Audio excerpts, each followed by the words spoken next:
Hi, this is Shoaib Ahmed, and today the topic of my presentation is the association of stress management with the compliance towards preventive measures of COVID 19 in the medical students across Pakistan. So, the basic aim of the study was to investigate the relationship between managing stress and the compliance towards the preventive measures of COVID 19. So, we can find a psychological gain that can come with following these preventive measures. So, we know that there is a gain that comes that we don't contract the COVID-19 if we follow the preventive measures. But the basic purpose of the study was to find a psychological gain. So if it does prove that there is a psychological gain, then in similar fraudful situations we can apply an analogy from the study that can be used as a proof that abiding by the rules is in fact a stress reliever on its own. So we had a large sample size of 1342 students. 1483 students attempted the questionnaire and only 1342 complete responses were accepted on May 30, 2020 at the Microfest Plus Plus event. The confidence interval was 97.09 and the greatest representation from Lahore followed by Rawalpindi. The questionnaire was designed according to the WHO guidelines and the classes were divided into two main groups, the preclinical and the clinical classes, and the first and second year were termed as the preclinical while the other three were termed as the clinical classes. We used chi-square and independent sample t-test for comparison among groups and for assessing the p-values. So according to the WHO, this was the questionnaire which it asked about the information on preventive measures, whether the students wore mask or not, whether they thought a self-isolation was necessary or not, whether they used to clean their hands with soap and sanitizer, and if they avoided touching their nose, mouth, eyes after coughing and sneezing, etc. And also if they used to maintain social distancing, and they also if they practiced good respiratory hygiene, and if they took measures to boost their immunity.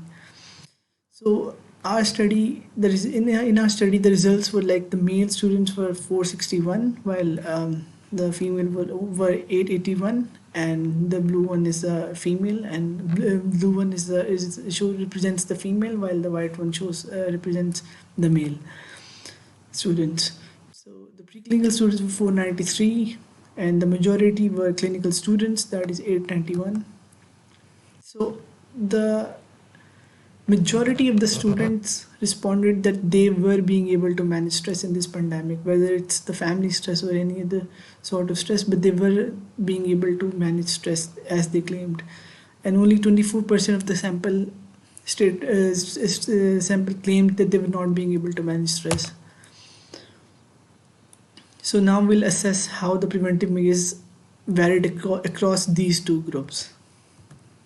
So this is the whole graph that tabulates the basic differences between the two groups.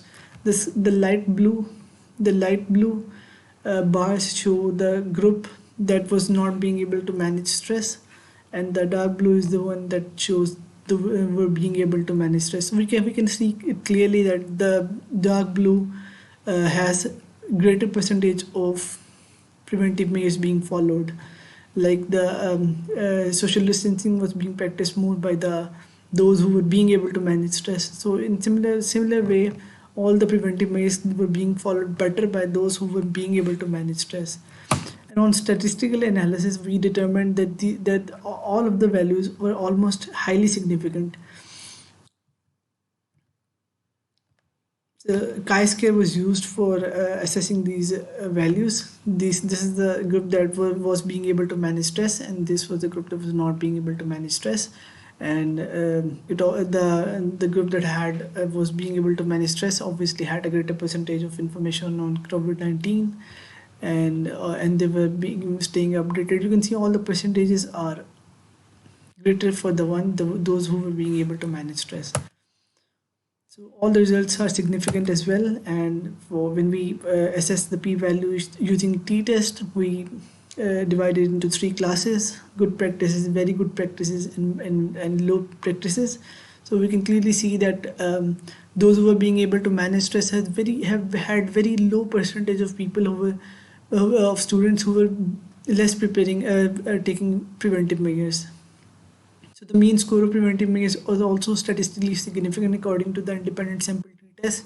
As you can see, there's a clear difference. That 11.33 was the score with a very small standard deviation, 1.794, as compared to those who were not being able to manage stress. They had like 10.096, which is a significant difference as proved by the t-test. So we conclude at the end that there is obviously a very strong association between managing stress and compliance to preventive measures. So if you follow preventive measures, if you have good information on preventive measures, there's a greater chance that you're gonna cope with stress. So this is a relationship which hasn't been established in the literature before. So like we can use this study as an analogy, and we can use it for public health, in seminars and stuff, and educate the people that if they just follow preventive measures, they can reduce the stress. So it is a very good non-pharmaceutical intervention for us, which is very useful in the low grade for low grade stress and anxiety situations. Thank you.